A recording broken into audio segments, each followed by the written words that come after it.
In 2019, DJ Khaled picked a fight with Tyler, the Creator. It became the biggest mistake of Khaled's whole career. But before we talk about exactly what they said to each other, let's first briefly discuss why they began fighting in the first place. Tyler, the Creator had gained a reputation for dropping an album every 2 years, although none of them had ever debuted at #1 on the Billboard 200s. When considering his history, the names, and the clear work Yo, editor, don't pause this video by the way. DJ Khaled likely thought that he'd easily cooked up another one album when it finally dropped on the 17th of May 2019. That would be until Tyler, the Creator, on the very same day released Igor. Igor had a much deeper story than any of Tyler's previous albums, characterized primarily by his ridiculous blonde wig, worn not for some deep thematic reason, but rather because Tyler simply liked it. Where did the idea for the wig come from? What is Igor? Like, why are we looking at you the way we are? And what is it? Thought it was cool. The tracklist itself was only made cooler by the fact that each song was written and produced solely by Tyler, which when tied in with a unique recognizable album cover, gave it the strength to beat DJ Khaled. Igor #1, Father of Assad #2, a result that seemed to surprise even Tyler himself. And this is no disrespect to Khaled or anyone. Everyone, Cardi B, 21 Savage, Travis Scott, Post Malone, Beyonce, J, everyone who sells billions of records, and the fact that I beat him with this was crazy, bro. Tyler's win was covered in news article after news article and celebrated by those rooting for the underdog. Imagine having 20 features on your album just to be #2 to a man with a synth addiction. Igor out now, although if there was one person who wasn't too happy about the final result, it was definitely DJ Khaled. DJ Khaled reportedly freaked out on his label when his album failed to debut at #1. Various sources have now told Page 6 that Khaled stormed into his label offices and threw a temper tantrum upon learning that Father of Assad would debut at #2. Per one source, Khaled stormed into Epic with an entourage. He was angry and yelling. Another source added this: he was furious. There was some nasty stuff said. Publicly, he's all about positivity, but there is a mean side to him that people don't see. He overhyped the record and blew it up as his biggest album ever, with this article prompting an instant response from the public in comments roasting DJ Khaled such as, "Just a thought here, maybe make music that doesn't suck." Who knew DJ Khaled had a vocabulary big enough to even express anger? Was about to say we the second best music, but somebody already did that one. Then again, if there's anything I've learned from DJ Khaled, it's to take credit from other people's work by screaming something loudly.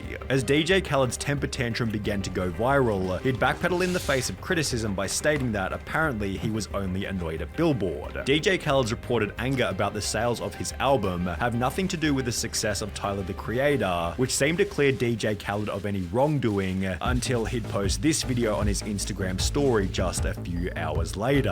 I make albums so people can play it and you actually hear it.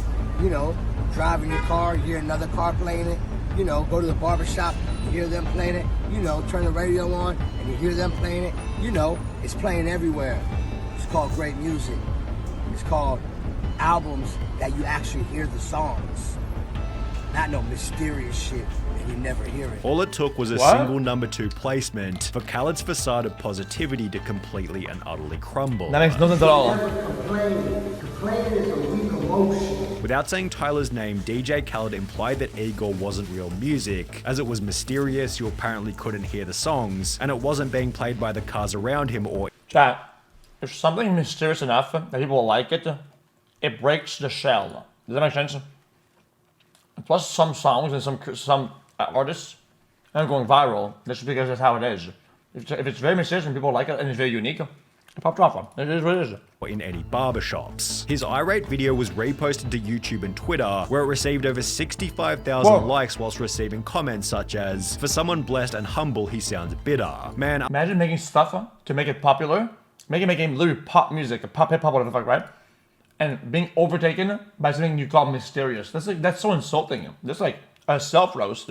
I was at my barbershop just this past Friday, and they weren't playing his album either. Went from We the Best to We Depressed, leading DJ Khaled to remove the video almost immediately. However, it was too late. Everybody had already seen it. The media began to weigh in on Khaled's bitterness by stating, "What the DJ/producer/not very inventive hype man seems to have missed though, is the fact that the exposure of a record is literally what gets it on the charts. Tyler's album simply did better. The fact is, grabbing a bunch of the most hype names in hip-hop, slapping them on a a fairly generic trap beat, and introducing each song with the same soundboard another one literally just doesn't stack up against Tyler the Creator's innovative songwriting, production, and visuals, while YouTubers such as Anthony Fantano completely mutilated Khaled by stating this. This metric of, well, if they're playing it in the barbershop, the album's gotta be hot. That's kind of an old way of looking at things. Khaled's indignant whining and complaining here is disgusting.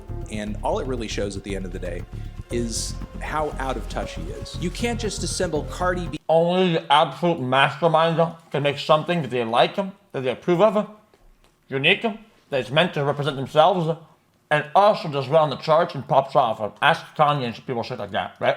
Not to me, motherfucker. And 21 Savage onto a generic ass trap beat and expect people to love you and praise you and think you're a genius and think you're amazing. Things became even worse down in the comment section, where one user highlighted it's worth mentioning that when Tyler dropped Flower Boy, it debuted at number 2 behind Lana Del Rey's album by just over 1,000 units. Instead of being upset, he congratulated Lana and continued to flex his artistry even more with Igor, showing that Tyler acted humbly when placed in the same position. Therefore, everybody began to wonder, what was Tyler's response going to be back to DJ Khaled? Well, in the beginning, Tyler stated that he simply let that #1 position speak, while using the brief window of opportunity to drive even more exposure back to his album. Wow, doing pretty good for some mysterious shit. Yeah, I am. Igor out now, with his Twitter exchange coming alongside a different response over on his Instagram. Rap media personality DJ Academics made a post reading, "Who had the better album to you, Tyler the Creator or DJ Khaled?" To which Tyler would continue his But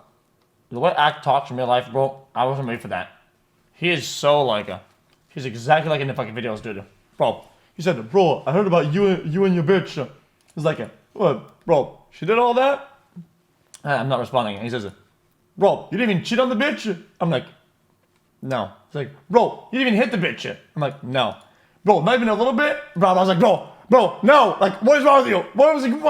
What is going on with this guy? Trolling by commenting, "Who TF listens to Tyler the Creator?" which was pretty much all he'd say until over 2 years later. In June 2021, Tyler's next album, Call Me If You Get Lost, once again debuted at number 1 on the Billboard 200, prompting a new tweet by Tyler still roasting Khaled for what he'd said 2 years prior. Mysterious music, huh? 1 month later, Tyler would appear in a Hot 97 interview. Bro, that Khaled thing was like, it was fun. It was just watching a man die inside because the weirdo was winning. I was moonwalking in a wig. Everyone on his album, everyone. And he wasn't wrong. Like, I'm not in the barber shop.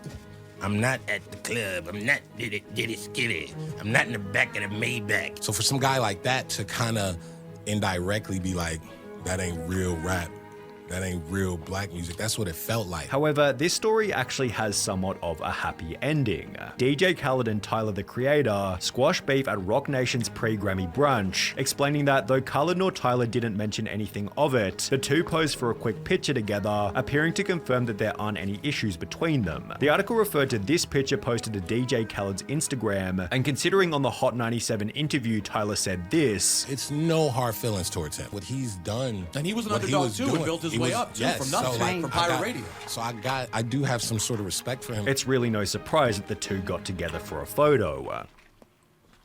That's okay. Boogie recently announced Boogie.